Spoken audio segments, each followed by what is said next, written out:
I welcome all of you for our consideration of conversion of given compound of metal, usually metal oxide, into metal.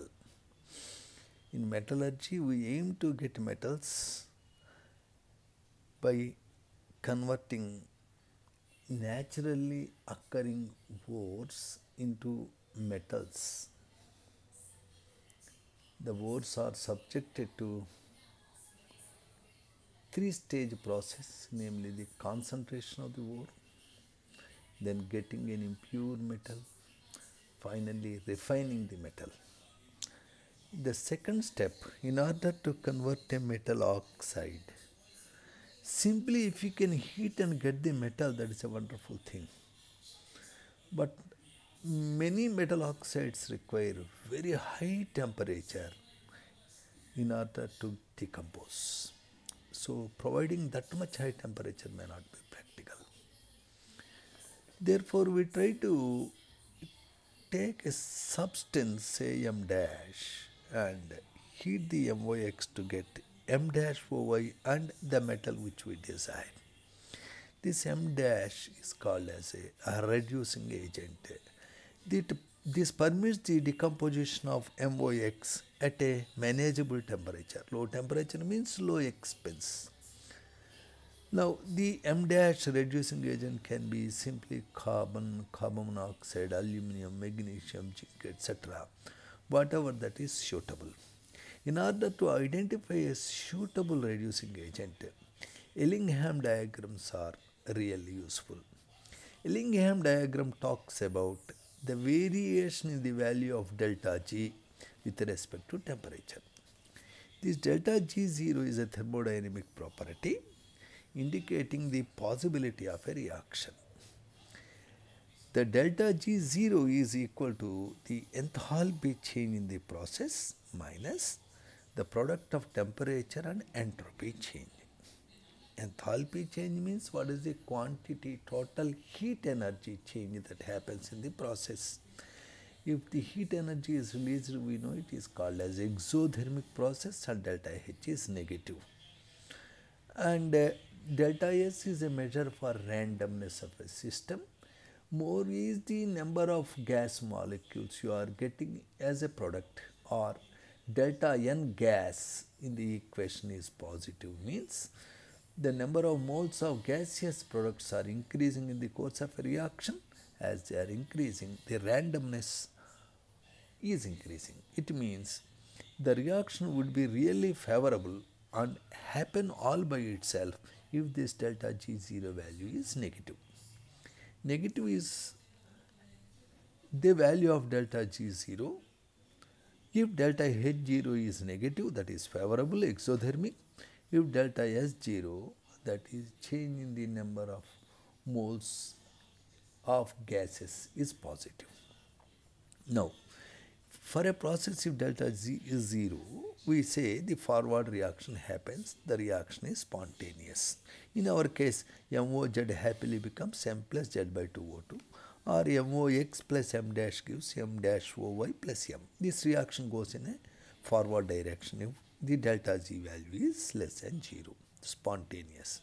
If this value is 0, the process will be in equilibrium. It means forward process, the rate of backward process, both would be equal. If this is greater than 0, reaction is not favorable. It means forward reaction would not happen. It also means backward reaction happens by itself. So now let us consider a reaction for which delta Z0 is 0. As you are raising the temperature, the value is remaining 0. Okay. With reference to this reaction, for a certain process, when I am raising temperature, delta G0 value is changing like this.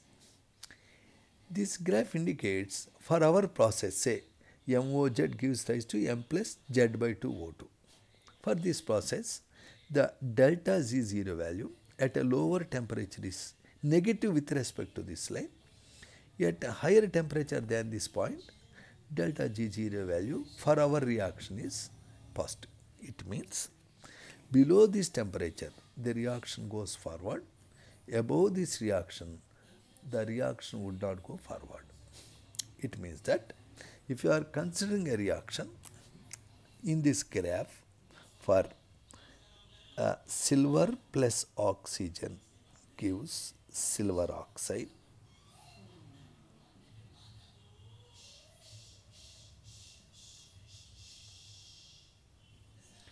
For this reaction, up to this temperature, you will get silver oxide. Beyond this temperature, the silver oxide would not form. Instead, silver oxide would decompose. You understand? So, up to this temperature, formation of silver oxide is spontaneous. That delta G is negative. Beyond this temperature, formation of silver oxide is not spontaneous. It means beyond the temperature, silver oxide would decompose to give silver and oxygen. Let us consider the variation in the delta G value with respect to temperature for three reactions. Ag plus oxygen gives Ag2O, mercury plus oxygen gives mercuric oxide, zinc plus oxygen gives zinc oxide. Notice at a lower temperature T1, the formation of silver oxide stops, and beyond this temperature, silver oxide would decompose to give silver. So simply by heating silver oxide, you can get silver beyond this lower temperature. But when you are looking at mercury, mercury to mercuric oxide formation is spontaneous even at T2 temperature. But at a high temperature beyond T2, the HgO will decompose. Whereas the formation of zinc oxide continues to be spontaneous even at very, very high temperatures. Only beyond this very, very high temperature T3, then only zinc oxide would decompose to give zinc and oxygen. It means in principle you can convert zinc oxide into zinc and oxygen by heating, but that heating requires very high temperature. Very high temperature means fuel expense, very costly process. Now instead of direct heating, we try to add the zinc oxide with carbon to become zinc plus carbon monoxide, say. Now this carbon is called a reducing agent because carbon is more interested to become carbon monoxide. It will snatch away the oxygen from zinc oxide. So it will facilitate the zinc oxide to become zinc at a much lower temperature. Therefore, we use carbon as a reducing agent. Not only carbon, you can have umpteen reducing agents. For that matter, you can also have carbon monoxide as a reducing agent which can become CO2. You can use magnesium as a reducing agent which can become MgO. You can have aluminum as a reducing agent which can become Al2O3 by grabbing away oxygen from the main compound. Now, which is a better reducing agent if you have so many options is understood by studying Ellingham diagrams. Let us look at this diagram. For a imaginary reaction, this is the line indicating delta G0 is 0. With respect to this line, let us consider carbon monoxide and oxygen are becoming carbon dioxide. For this reaction, 2 moles of carbon monoxide gas, 1 mole of oxygen gas are giving 2 moles of carbon dioxide. So at the end of this reaction, number of moles are decreasing. As number of moles of gases are decreasing, really it is not a favorable reaction with respect to entropy. Now let us look at this. Oxygen plus carbon gives carbon dioxide. 1 mole of oxygen gas is combining with solid carbon dioxide to give 1 mole of carbon dioxide gas. So number of moles of gases in the reaction side, reactant side and product side continues to be 1. It means delta N is equal to 0. As the number of moles of gases are not increasing or decreasing, this reaction is neither favored nor disfavored by temperature. So it is straight line. If you are looking at this reaction, oxygen gas plus 2 carbon solid is giving 2 carbon monoxide. Here 1 mole of reacting gas is giving 2 moles of product gas. It means number of moles of gases are increasing. Delta N is 1. It means number of moles are increasing means favored by entropy change. So this reaction is favored at high temperature.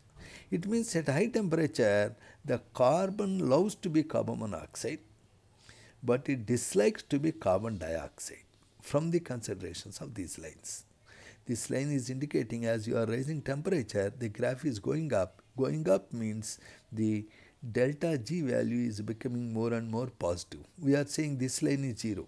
It's going up means becoming positive. Positive means delta G positive means not favored. Whereas for this line it is coming down. With respect to this difference line, it is coming down. It means delta G is becoming more and more negative. It means as you are rising temperature, the carbon becoming carbon monoxide is favored. So please notice, keep it in the upper drawer of your brain that always at low temperatures, maybe carbon monoxide is a reducing agent. Whereas at high temperature, the carbon itself is a better reducing agent. Low temperature implies CO is good reducing agent, high temperature implies carbon is reducing agent. Now let us look at this. If you are considering these reactions, now in this graph, you can see for iron oxide to become iron at low temperature, this fellow means carbon monoxide is a better reducing agent. Whereas at high temperature, beyond this point, carbon is the better reducing agent. Anything that is lower in position is going forward, anything that is upper in position is coming backward. You have to remember that to choose which is a better reducing agent using Ellingham diagram. Thank you.